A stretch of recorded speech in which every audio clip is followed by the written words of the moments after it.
Seriously, Nat, you're a real 8 out of 10, love. I mean that sincerely. Hello, welcome to Premier Scene. I'm Claire Bueno. As we attend the European premiere of Rom-Com, I give it a year. Some of you think that we're crazy for getting married. Yes, I give it a year. We're seeing you playing a writer again. I know, yet another writer. I'm sorry. I am stretching this elastic band to the moon in terms of my writer portrayals, aren't I? Yeah, I don't know why people keep casting me as writers. It may be what they call prophetic. Oh, there you go. There you go. I carry this around now just in case. At least you can write your name. I can write my name, yeah. And the interesting thing with this story is we're seeing flourishing romance and being in love to it, kind of love dwindling. So how difficult is it to balance those kind of emotions without it becoming acrimonious, really? Absolutely, you know, I think generally in romantic comedies, in comedy films, if you're going to make a film with broad comedy in it, it's got to have a heart, otherwise you don't care about it. And I think that's a clever thing that Dan's done. He's hopefully made people care about the characters, and each of these characters are clearly defined. There's not a clear antagonist. You think it might be Simon Baker's character, but then he turns out to be all right, you know. So I think different people will get different things from the film and support and root for different people. And Dan was saying he wrote a lot of the screenplay from experience and truth, so does that help you as well as actors connect to the material because you can see the truth in it? Well, my wife is just over there, and we had a brilliant first year of marriage, so I can't possibly comment. And also Dan encouraged improvisation. Is that a process that you particularly enjoy, or do you prefer to? I love doing improvisation, and most of the best bits in the film are improvised. No, not at all. Most of the best bits in the film aren't improvised. But yeah, I love to be able to improvise and to be given the encouragement and space to do that, yeah. It's not always good, but, you know. I had this terrible fear you were going to do some sort of novelty dance.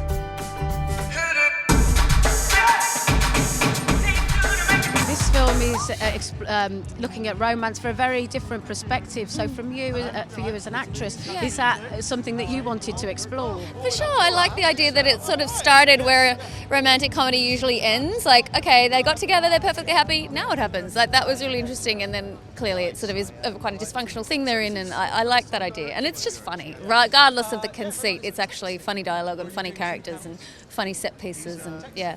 And the part of Nat herself, what was it that endeared you to her?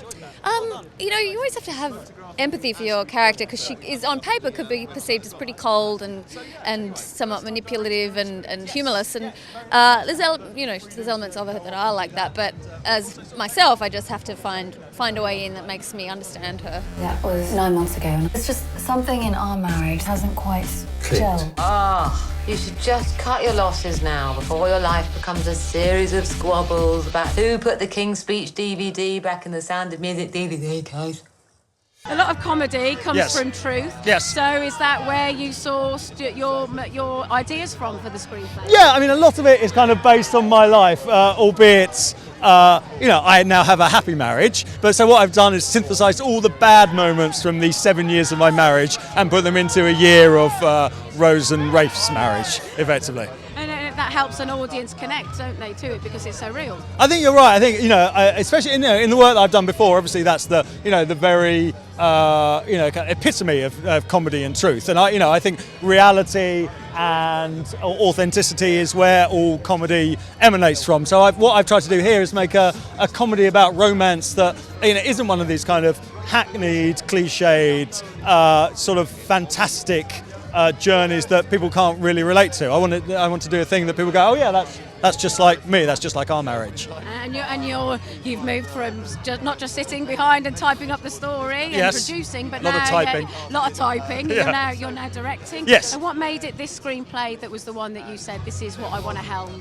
Well, I think I thought it was very funny. I wrote it, so I would. You know what I mean? But you've written other stories that people have directed. Exactly. So, and also it's quite a personal story. Josh, the main character, is a feckless, lazy, self-indulgent, slightly annoying writer, and that is an apple that hasn't fallen very far from the tree, and my wife would probably testify to that. And so, I thought, okay, I understand this man, I understand his life. It is my life. I can probably convey that quite accurately, And is it nice for you to be in charge and in control of your own material and see the finished product? Yeah, it's amazing, and obviously the downside to that is you can't blame anybody else. When you're the writer and the director, you think, okay, it's sort of all my fault. But then at the same time, it's nice because as a director, people bring you almonds. or Diet Cokes or whatever you fancy. As a writer, no one cares. People wouldn't urinate on you if you're on fire. Not that I've ever understand why that would be a good thing anyway. Do you? That's true. I don't know either. Why would you? No, not if there's I'm normal. on fire. The last thing I want is someone urinating on me. I mean, Things aren't bad things enough. worse. Exactly. Frankly. I got it made. Married a doctor. First word.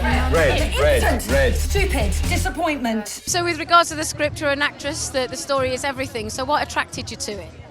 That it's a brilliant sort of subversive rom-com and very caustic, very funny, very edgy. I love that. I know you're a friend of Nat's, so is your character as well a soundboard for the audience to hear Nat's inner thoughts? No, I'm just an awful cow in the movie, which every comedy needs an awful cow, and that's me. And you get to play with Jason Fleming. How is he? Lovely, the best man ever, gorgeous. I believe Dan wrote this part with you in mind, so is that flattering for you as an actor? Do you know, it's weird, I hadn't really thought of that, but you're right, yeah, if he did write it with me in mind, he's basically pictured me as a socially autistic, rude, inappropriate nerd. And he's not far off. Yes, he basically wrote me an email saying he's got this part for me, and he begged me to do it, and it was embarrassing. I'll be honest with you, it was embarrassing. There's a lot of emails coming back and forth. Felt a bit like I was being stalked by him, you know what I mean? To go on a date, and eventually I gave in, and this is the result. This is the result of our union. And Dan encouraged ad-lib. Does that suit your style of acting, really? It suits my style because I cannot learn my lines for Toffee. I really try. I sit really, and I just cannot remember them. So if I'm allowed to throw stuff in or muck around a little bit, then I always enjoy that. Chloe's lovely. I don't know how you let her slip away. Guy, right? Yeah. He's just your type, really. You're my type. I don't really go for good looking. As an actor, the story is everything. So what was it about the writing that attracted you to the project? I liked the new take on the romantic comedy. It's a very different perspective. I like the humour in the piece because I love English. I like English humour. I'm Australian. We grew up with English humour. You know.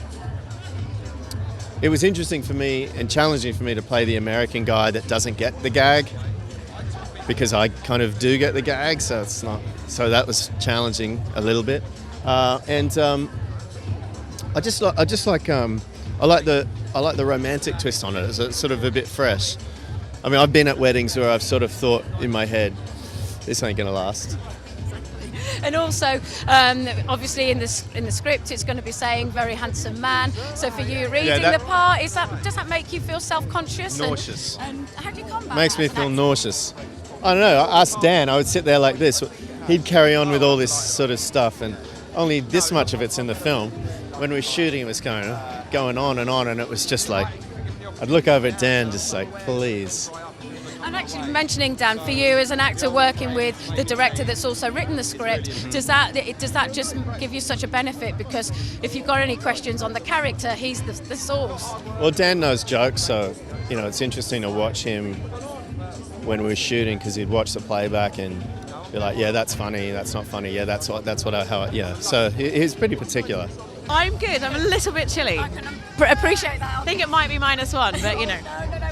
Well, what was it about the script that attracted you to the Oh my gosh, what wasn't there? I mean, Dan's written it, and Dan is a comic genius. So you sort of just read it and slowly wet yourself, just continually throughout it. But it's been brilliant. I was at some of the original readings, so it's been amazing watching it evolve and seeing what all it's extraordinary cast and what they've all brought to it. Yeah, so it's been really fun. What was it I was going to say, because it's such an eclectic cast, isn't it? What was it like, and what did you get working with these people?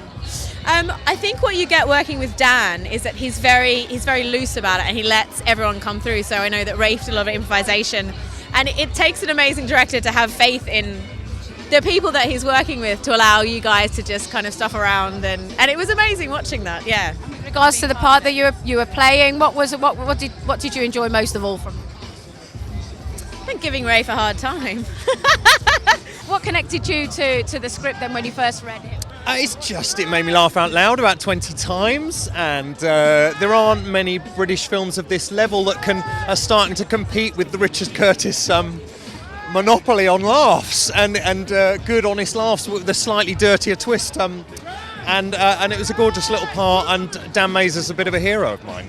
So what was it like working with him? He's a first-time director as well. Does that bring a new kind of enthusiasm? Yeah, I guess so. It didn't feel like it. It felt like the coziest crew and set where there was a bit of improvising and everyone felt safe to go mad. I mean, you know, I only had 3 or 4 days on it, but one of them was one of the weirdest days filming I've ever had in my life, doing a kind of 12-hour shoot of a comedy threesome. Sounds like fun. Actually, quite embarrassing and quite hard work, but Anna Faris was just brilliant to work with, and had a great time, yeah. I need to be with you, Ned. I'm sorry, but that dove is getting awfully close to the ceiling fan. I'm not giving up.